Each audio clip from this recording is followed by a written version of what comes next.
Bueno, ya está para charlar con nosotros en esta ronda de charlas, de diálogo político, Amalia Granata. Mucha presentación no necesita porque ya es multiconocida. Amalia, ¿cómo te va? ¿Cómo te va? Bien, bien. Bueno, la idea es charlar de distintos temas en este momento que nos das y por supuesto desde ya te agradecemos. Amalia, ya pasaron 16 meses desde que asumiste como diputada provincial. Bueno, en principio, ¿cuál es el balance que has hecho? Mira, para mí el balance fue muy positivo. La verdad que yo digo, como que hice un curso acelerado en legisladora porque nos sorprendió la pandemia y fue histórico. La verdad que sesionar con este conflicto y para mí en un ámbito nuevo eh, fue difícil y productivo a la vez. La verdad que me sentí muy cómoda más allá de la situación, ¿no? Bien. Mira, según nuestros datos, presentaste 149 proyectos, de los cuales 27 fueron de ley. ¿Sentís que, al igual que en la campaña previa a las elecciones que te convirtieron en diputada, al llegar a la legislatura se te ninguneó un poco y ahora quedó demostrado que sos una gran trabajadora o una trabajadora? Mira, yo creo que tenía que ver un poco con el prejuicio de la gente y quizás de mis compañeros mismos. Y por suerte yo digo que los prejuicios se sacan demostrando quién es uno y lo que es. En mi caso era demostrándolo adentro de la Cámara y con mi productividad como legisladora.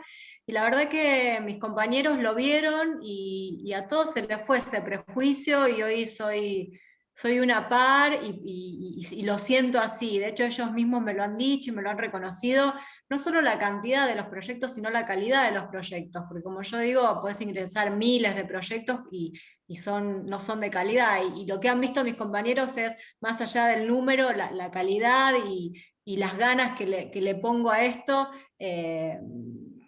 Ha sacado el prejuicio de la mayoría, te diría yo. Bien.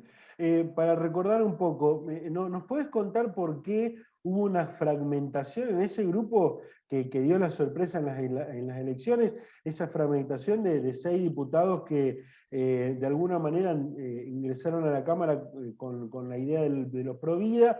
Bueno, después se fragmentó en varias partes. ¿Nos puedes contar un poquito el por qué? Mira, sí, yo ingresé en mi lista 6 diputados conmigo y después, por cuestiones en las cuales yo no estoy de acuerdo, quizás manejos de la vieja política que no van con esto nuevo que yo quiero construir y que estoy construyendo, estuvo esa fragmentación y la verdad que lo lamenté mucho, sobre todo porque para mí esto era un proyecto a futuro y apostaba mucho más, pero bueno, quizás a otras personas le surgen las individualidades y las mezquindades propias de tener un poco de protagonismo o poder. No sabría bien cuál es la cuestión, o de egos, y decidieron que querían estar en otro espacio. Bien. Amalia, lo decía, sos nueva en la política, bueno, estás haciendo estas primeras armas.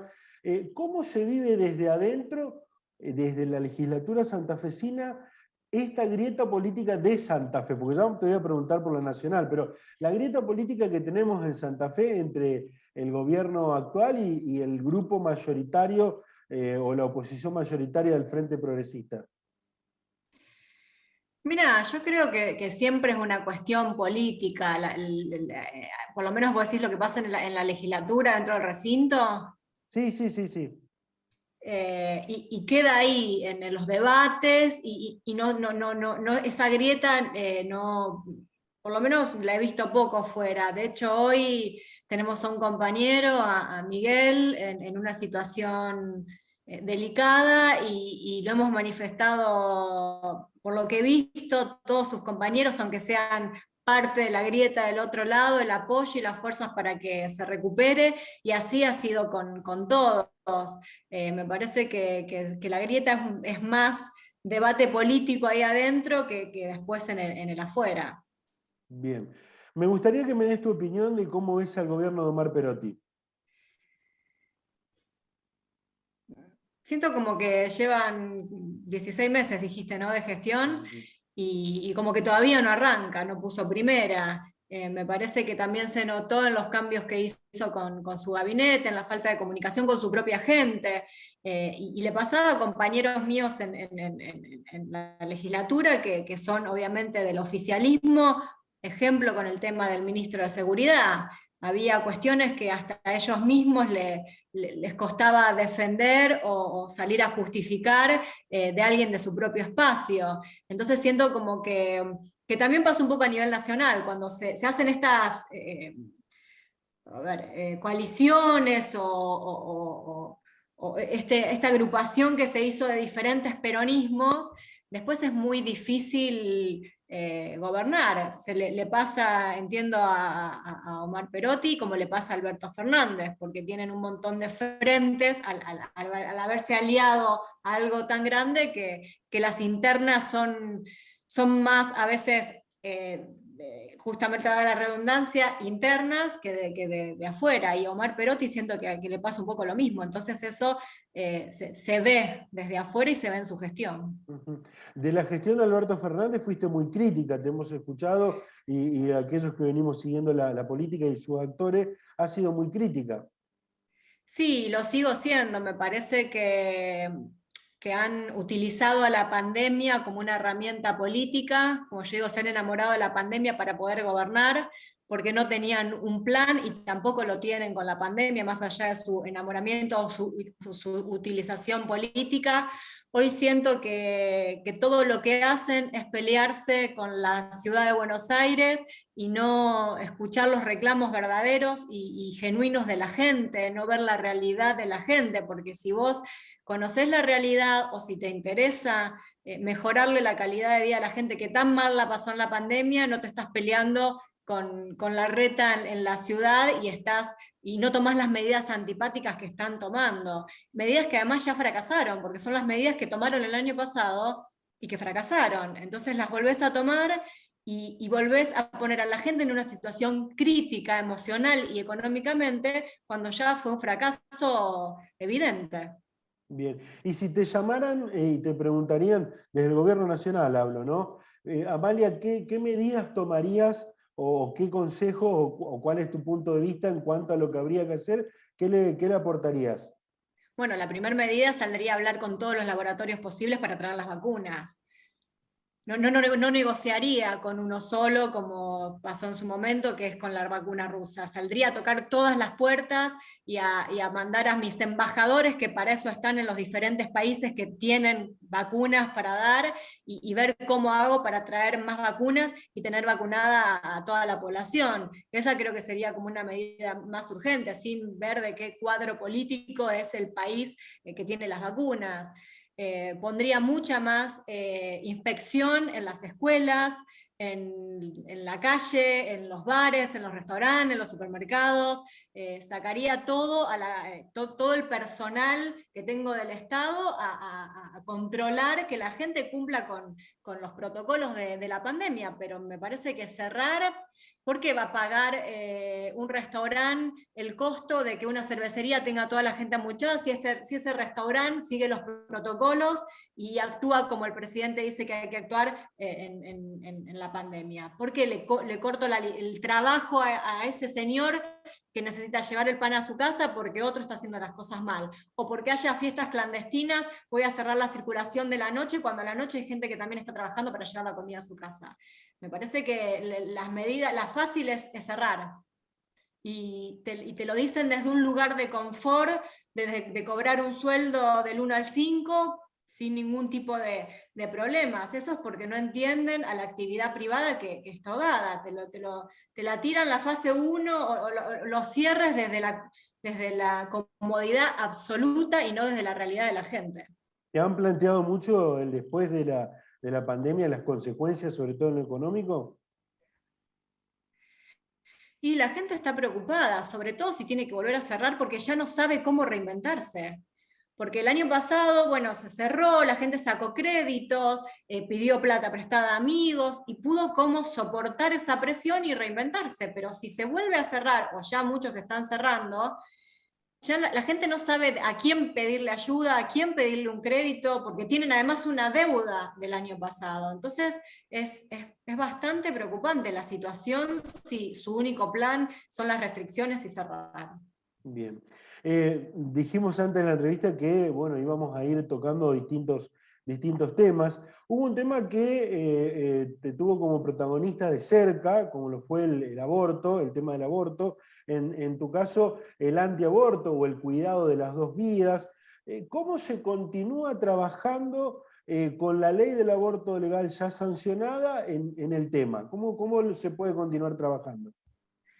Bueno, mira, la ley ya está y está, lamentablemente, por más que nos duela. Yo creo, a ver, y lo he hablado también con la militancia, de cómo abordar y seguir con nuestra defensa de la vida, ¿no? A ver, y lo aplico también en mi vida. Cuando hay algo que sucede que es malo, como en este caso para nosotros esta ley, que es algo malo y que es algo que ya está y no se puede cambiar, por lo menos por un par de años, eh, buscarle el lado de cómo podemos revertir esa situación. En nuestro caso es a través de la comunicación, del diálogo, de la información, de concientizar a los jóvenes, sobre todo a los que están del otro lado, y explicarles cuáles son las consecuencias de realizarte un aborto, como lo hemos venido haciendo.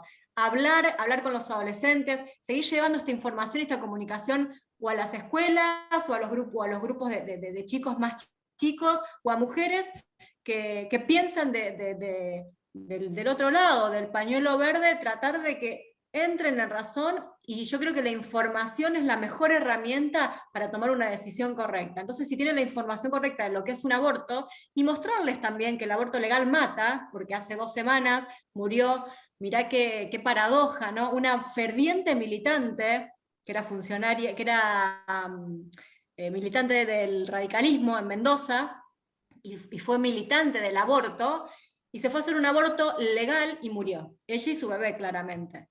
Porque, bueno, en el aborto a veces no muere uno, sino mueren dos. En este caso, lamentablemente, murieron dos personas. Entonces, el aborto legal también mata, y los vacíos que tiene esta ley, la desprotección absoluta que tiene la mujer a la hora de ir a abortar y después de que se realiza un aborto. Entonces, con esta información, tratar de lograr que las mujeres no lo hagan. Yo creo que hoy ese es el camino y esa es la misión que tenemos de acá a un par de años, la información y la concientización de lo que es un aborto. Bien. La legislatura santafesina sintió un cimbronazo, sobre todo a fines del año pasado, con la causa de juego clandestino que fue, llegó a nivel nacional, con todas sus implicancias, que involucró a la política santafesina. ¿Cómo lo ve usted? Y bueno, ¿y qué posición, si tiene alguna posición formada? Mira, hay una causa judicial y entiendo que es donde tiene que esto derivar y que actuar la justicia. Está en su proceso de investigación, y así prefiero mantenerme hasta que la justicia obviamente dé un dictamen o un veredicto. Sí, obviamente uno sigue el tema por los medios o por lo que se habla, pero entiendo que la justicia deberá actuar en consecuencia, y el que sea culpable deberá pagar. Bien. La encontramos también muy preocupada con respecto a la seguridad, algo que tiene que ver con la justicia porque va en muchos casos de la mano. ¿Es así? Ya no está más Marcelo Saín, pero siguen habiendo casos en la provincia de Santa Fe, por ejemplo, de inseguridad y sobre todo de muertes, ¿no? ¿Cómo lo ve? Sí, mira, a ver, tampoco es un tema que porque cambie un ministro se va a resolver de un día para el otro. Esto es una gran reforma estructural que hay que hacer, y el ministro asumió creo que hace un mes o un poco más menos, no sé exactamente la fecha. Hay que darle, entiendo, como un tiempo para que pueda organizar y mostrar un plan de gestión. Lo único que te puedo decir es que con este nuevo ministro ha habido un acercamiento de parte de los legisladores y hay voluntad de diálogo. El ministro está dispuesto a venir a dialogar con nosotros. Yo pertenezco a la Comisión de Seguridad, la cual hemos convocado al anterior ministro y no ha venido, se ha negado a venir o ha puesto pretextos para no hacerlo. Y en este caso es diferente, sé que hay una intención de venir y dialogar con nosotros, así que hay que darle, entiendo, un tiempo para ver, y también esa charla con nosotros, donde le presentaremos nuestras inquietudes acerca de cuál será su plan de gestión para la seguridad, ¿no? Así que entiendo que la gente sigue muriendo todos los días por un celular o por una balacera de una guerra narco, y me parece terrible. Desde mi lugar, yo, bueno, el año pasado presenté 17 pedidos de informes al ministro Sahin, de los cuales no me ha respondido ninguno, y no sé si es la palabra esperanza, pero quizás este nuevo ministro sea diferente y gestione mejor o de otra manera. Así que vamos a guardar un tiempo y la llegada del ministro a la Cámara, a hablar con los legisladores para ver cómo podemos continuar. Bien. Amalia, en algunas declaraciones ha dicho que usted no representa a la casta política, pero entiendo que hay sectores que la quieren como candidata nuevamente en estas próximas elecciones de este año, ¿no? ¿Cómo lo ven? Sí, a ver, me quieren como candidata desde hace ya bastante tiempo que me vienen llamando, y la verdad que yo he tenido reuniones con muchos espacios y no tengo por qué no tenerlas. Los he escuchado a todos, sus propuestas o sus inquietudes. Yo estuve muy abocada a mi labor legislativa, y esto no es un cliché ni algo para... Ustedes lo han visto, he presentado más de 140 proyectos y me ven constantemente en mis redes haciendo actividades o recorriendo instituciones o barrios. La verdad que no sé qué va a pasar con las elecciones en este año, y cuando se sepa cuándo van a ser, ahí tomaré una decisión, si participaré yo, si participará alguien de mi espacio, y a qué, y en qué rol ubicaremos a esa persona. Pero la verdad que todavía no tengo ninguna decisión tomada al respecto. ¿Se ve más cerca de las políticas e ideas del Frente Progresista, de Santafesino o de Juntos por el Cambio? Mira, a ver, más que nada el tema del aborto es un tema que me separó obviamente con el Frente Progresista, pero bueno, hay gente dentro de Juntos por el Cambio que también votó a favor del aborto. Yo creo que ese fue como un tema quizás barrera entre los espacios y mi persona o mi espacio. Hoy ese tema ya está votado, ya no es que no sea un tema, pero ya está. Y en algunas otras cuestiones tengo coincidencias, como también tengo diferencias, pero siempre sé que se pueden dialogar y se pueden llegar a un acuerdo. Yo lo conté en varios lados, yo presenté un proyecto de adopción y me lo han firmado en su momento de todos los espacios, del socialismo, del radicalismo, de Juntos por el Cambio, me lo han acompañado. Entonces me parece que es cuestión de sentarme a dialogar en los puntos que a lo mejor no estamos de acuerdo, y tratar de llegar a un acuerdo o no. La verdad que no sé si me veo cerca de uno del otro, pero siento que puedo dialogar con ambos espacios. Sabe que en las mesas de rosca política se hablan de las candidaturas, hay quienes no quieren hacerlo, pero en las mesas de rosca se habla de las Sí. candidaturas, se hablan de tal o cual encabezando, y en todas las mesas de rosca política está el nombre de Amalia Granata por la performance que ha tenido bueno, en las elecciones de hace 2 años, 2019. Por ejemplo, ¿le gustaría integrar una fórmula para el Senado de la Nación? Sí, ¿por qué no? Sí, me parece que quizás mi rol a veces puede, de hecho genera confusión, mucha gente se cree que soy diputada nacional, o me pasa mucho, yo, bueno, ahora por la pandemia no, pero recorro no solo la provincia de Santa Fe, sino otras provincias, viajo mucho a Tucumán, Salta, Jujuy, Corrientes, y la gente cree, de hecho, y me pide cosas como si yo fuese una legisladora nacional. Eh, la verdad que me tendría que sentar a analizar y ver, pero no es una opción que descarto. Bien, y el rol actual, de los actuales senadores nacionales, ¿cómo lo ve? Y están en una situación complicada porque tienen una presidenta del Senado a veces bastante compleja, que les corta el micrófono, que es un poco autoritaria, y bueno, será cuestión de ponerle fuerza y mucha voluntad a ese rol. Entiendo que es lo que están haciendo ahora. Bien. Amalia, ¿y cuáles son los temas en la agenda de la campaña electoral, en la agenda de la campaña electoral nacional y que atraviesen en la provincia de Santa Fe que no podrían faltar, que según su óptica no podrían faltar? Bueno, el tema de la seguridad me parece que es un tema que no puede faltar. A ver, el tema de las rutas nacionales que atraviesan la provincia, y hay rutas que no están en buen estado. Creo que sí hay un montón de temas. Me tengo que sentar y ponerme a estudiar bien si algún día me llega a tocar estar en una posición de legisladora nacional. Bien. Bueno, por supuesto que desde ya le agradecemos y bueno, no sé si por allí quiere agregar algo a esta entrevista. Bueno, hay un montón de temas y seguramente nuestro primer contacto ha sido muy difícil por allí en la agenda. Sabemos que tiene una agenda complicada. Desde ya le agradecemos a Álvaro también que nos ha hecho las gestiones. Y si quiere agregar algo, allí está la cámara y el micrófono.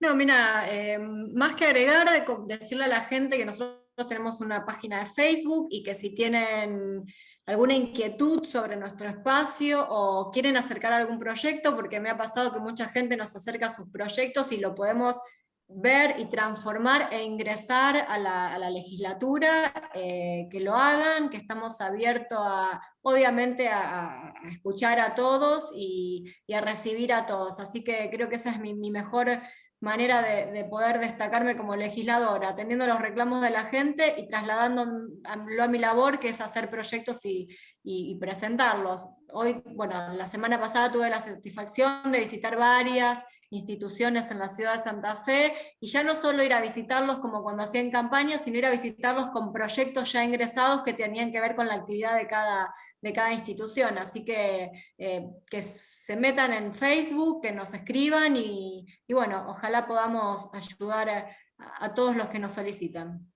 Amalia, muchísimas gracias por la atención, muy amable, y seguramente tendremos algún otro contacto durante el año. Dale, gracias, un beso.